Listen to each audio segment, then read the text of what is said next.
புது கலர்ஸ் புது ஃபேஷனோட தி சென்னை சில்க்ஸ்ல இந்த பொங்கலை ஓஹோன்னு கொண்டாடுங்க. தி சென்னை சில்க்ஸ், ஸ்ரீநகர், வேளச்சேரி, குரோம்பேட் மற்றும் திருவள்ளூர்.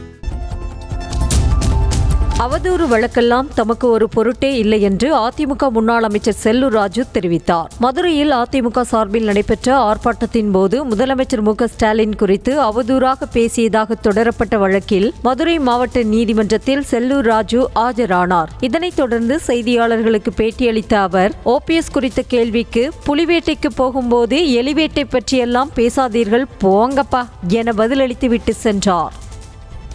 இது சந்திக்கிறதுக்கு நாங்க தயார்.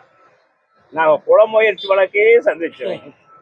புலம் அண்ணதாக சொல்லி என்னை முதல் குற்றவாளியா போட்டு இதே அரசாங்கம் என்னை முதல் குற்றவாளியா பாதிச்சு அதுல நான் குற்றமற்றவன் என்பதை நிரூபித்து வெளியே வந்தவன். இதெல்லாம் எங்களுக்கு சுஜிப்பி. என்ன சொல்றீங்க? பொது வாழ்க்கைக்கு வந்தா மாலையும் மரியாதை வரும். ஓபிஎஸ் வந்து கொடி இதெல்லாம் பேசிக்கிற போது எதை பத்தி பேசுறேன்? ஏங்க, புலி வேட்டைக்கு போகும்போது நீங்க எலி வேட்டையை பத்தி பேசுறப்பா நீ வேற. செய்திகளை உடனுக்குடனும் துல்லியமாகவும் தெரிந்து கொள்ள சப்ஸ்கிரைப் பண்ணுங்க.